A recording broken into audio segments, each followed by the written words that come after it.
All India Radio presents Morning News.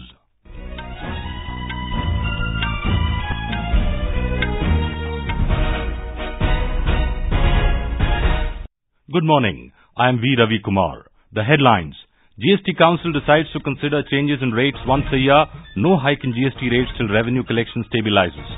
BJP to hold a massive outreach program on Citizenship Amendment Act. People in support of the new act come forward. Uzbekistan goes to polls today to elect a new parliament. Cold wave continues to sweep North India, and in cricket, India to take on West Indies on the series decider third ODI at Cuttack today. Bihar Deputy Chief Minister and convener of Group of Ministers on IGST, Sushil Kumar Modi, has said that the GST Council has decided to consider changes in rates once a year and not in each and every meeting. He said there is no possibility of change in GST rates till the revenue collection stabilises. Sushil Modi said any changes in slabs and tax rates, hike or cut in the near future is unlikely. He was addressing the annual convention of FICCI on the theme India Roadmap to a $5 trillion economy in New Delhi. He said no state or the centre is ready to raise tax rates. The Central Board of Indirect Taxes and Customs CBIC has extended the due date of filing of GSTR 3B for the month of November to Monday. The CBIC said this in a tweet. The Chairman of State Bank of India, Rajneesh Kumar, has said most of the banks will be in a good position with respect to stressed assets by March, and there is no dearth of liquidity in the system for lending. He was speaking at the 92nd Annual Convention of Industry Chamber FICCI in Delhi yesterday. Mr. Kumar said there are opportunities to lend in sectors such as infrastructure and consumer lending, as there is not much of a decline in demand from consumers. SBI Chairman further stated that there is no shortage of capital in the system, but the corporates are not borrowing enough and not utilizing their capacities well. The BJP has announced a mass contact program to expose opposition parties' lies and inform the people about the details of the Citizenship Amendment Act. The decision was taken at a meeting chaired by BJP Working President JP Nadda to formulate the party's strategy over the issue. Briefing reporters in New Delhi, BJP General Secretary Bhupender Yadav said within the next 10 days, the party will contact more than 3 crore families to apprise them about the CAA. हम विपक्ष के द्वारा जो भ्रम और झूठ की राजनीति की जा रही है, कांग्रेस के द्वारा जो लगातार देश की जनता के सामने झूठ बोला जा रहा है, इसका जवाब देंगे। हमारी पार्टी ने तय किया है कि आने वाले 10 दिनों में एक विशेष संपर्क अभियान चलाकर हम घर घर जाकर सिटीजनशिप अमेंडमेंट एक्ट के लिए 3 करोड़ से ज्यादा परिवारों से संपर्क करेंगे। Over 1,100 academicians and research scholars from various universities across India and abroad, as well as prominent persons, have released a statement in support of the Citizenship Amendment Act. The signatories to the statement include Rajya Sabha member Shopan Das Gupta, IIM Shillong Chairman Shishir Bajoria, Nalanda University Vice Chancellor Sunaina Singh, JNU Professor Anul Hassan, Senior Fellow at Institute of Peace and Conflict Studies Abhijit Iyer Mitra, and journalist Kanchan Gupta. In the statement, the signatories appeal to every section of the society to exercise restraint and refuse to fall into the trap of propaganda, communalism, and anarchism. They also noted that an atmosphere of fear is being created in the country, leading to violence in several parts. They said the Citizenship Amendment Act fulfills the long-standing demand of providing refuge to persecuted religious minorities from Pakistan, Bangladesh, and Afghanistan. In Maharashtra, hundreds of people congregated outside Dadar railway station in Mumbai in support of the Citizenship Amendment Act CAA and raised slogans hailing Prime Minister Narendra Modi. The organizers, Samvidhan Samman Manch, appealed to the citizens to peacefully support the CAA. Human Resource Development Ministry has clarified that the government has not asked IITs, IIMs and universities to track students' social media posts amid the Citizenship Amendment Act protests.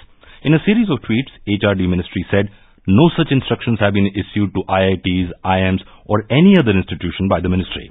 The clarification came following news stories published in some news media that the government has asked these educational institutions to track students' social media posts.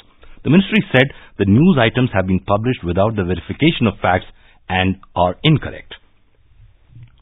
This is All India Radio giving you the news. For quick news updates round the clock, follow us on our Twitter handle @AIR News Alerts.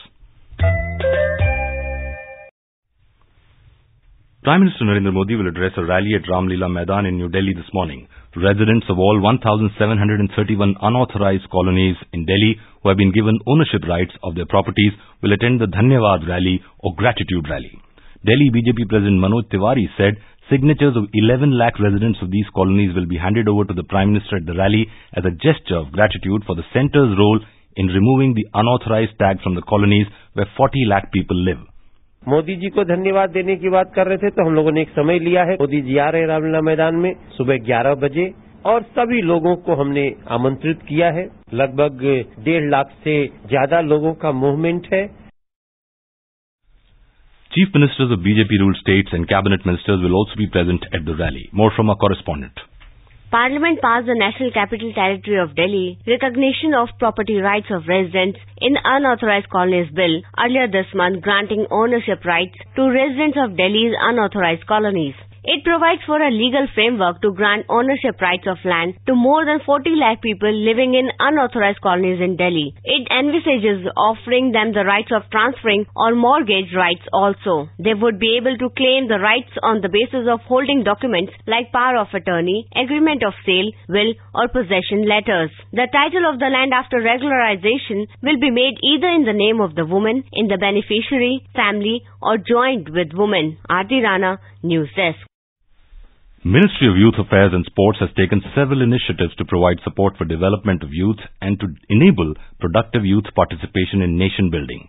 Under the Rashtriya Yuva Sashaktikaran Karyakram or RYSK, Nehru Yuva Kendra Sangathan or NYKS, about 35.28 lakh youth have been working all over the country to develop the personality of the youth and to engage them in nation building activities. NYKS is organizing the Yuva Ek Bharat Shresth Bharat program with a view to celebrate unity in diversity, promote the spirit of national integration through year-long planned engagement between the participants of paired states. The ministry said the Kashmiri Youth Exchange Program 2019-2020 will also be organized at 10 locations in the country. Our correspondent takes a look at the major achievements in the last 1 year related to the Department of Sports. Nehru Yuva Kendra Sangathan is working for Clean Ganga to spread awareness for cleanliness and sanitation in villages along Ganga River. Ganga Vriksharopan Saptah was carried out in 53 selected blocks of 4 states of Uttarakhand, Uttar Pradesh, Bihar and West Bengal. Sangathan was also the major partner for implementation of Poshan Abhiyan program across the country. This year, around 11,000 awareness programs on water conservation were conducted with the help of 4.2 lakh youth, in which over 2,000 new water bodies were created. National Service Scheme volunteers have also been actively participating in Swachh Bharat mission across the country. Anand Kumar, AIR News, Delhi. On to some international news now. In Uzbekistan, parliamentary elections will be held today. The election is taking place against the backdrop of reforms that set the country on the path towards development. The election is the first since President Shavkat Mirziyoyev took power in late 2016 following the death of strongman Islam Karimov, who had run the former Soviet Republic as a police state for 27 years. Mirziyoyev has pledged to open up the resource-rich nation after decades of near isolation, liberalizing both the economic and political systems. A new electoral code is in place and the changes require 30% of party candidates to be women. The election will see a contest between 5 political parties. A total of 500 international observers, including 12 from India, will monitor the polls. External Affairs Minister S. Jaishankar will embark on a 2-day visit to Iran beginning today.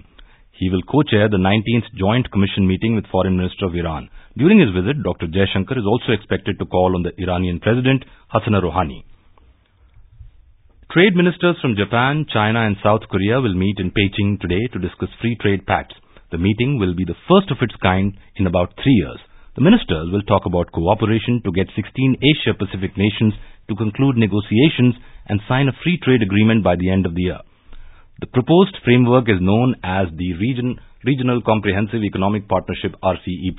The ministers will also discuss accelerating negotiations on a planned trilateral free trade agreement among their countries. The ministers are scheduled to issue a joint statement after the meeting. Indian-American Dr. Monisha Ghosh has been appointed as the first woman Chief Technology Officer as the U.S. government's powerful Federal Communications Commission, FCC. She will advise Indian-American Chairman of the FCC, Ajit Pai, and the agency on technology and engineering issues and work closely with the Office of Engineering and Technology. Dr. Ghosh will take charge on January 13th. She replaces Dr. Eric Berger. 8 West African countries have agreed to change the name of their common currency to ECO and severed their earlier currency CFA francs links to former colonial ruler France. The CFA franc was initially pegged to the French franc and has been linked to the euro for about 2 decades. Benin, Burkina Faso, Guinea-Bissau, Ivory Coast, Mali, Niger, Senegal and Togo currently use the currency. All the countries are former French colonies with the exception of Guinea-Bissau. The announcement was made on Saturday during a visit by French President Emmanuel Macron to Ivory Coast, the world's top cocoa producer and France's former main colony in West Africa. US President Donald Trump has said the United States and China will very shortly sign their so-called Phase 1 trade pact. Trump said the two countries have just achieved a breakthrough on the trade deal and they will be signing it very shortly. The Phase 1 deal was announced earlier this month as part of a bid to end the months-long tit-for-tat trade war between the world's two largest economies. In Australia, one person has died and another is missing as wildfires continue to burn across 3 states. In New South Wales, sudden southerly winds fanned the flames of more than 100 blazes and fire officials said a man who had chosen to stay at his property could no longer be contacted. Prime Minister Scott Morrison has cut short a holiday in Hawaii after being criticised for leaving amid the crisis.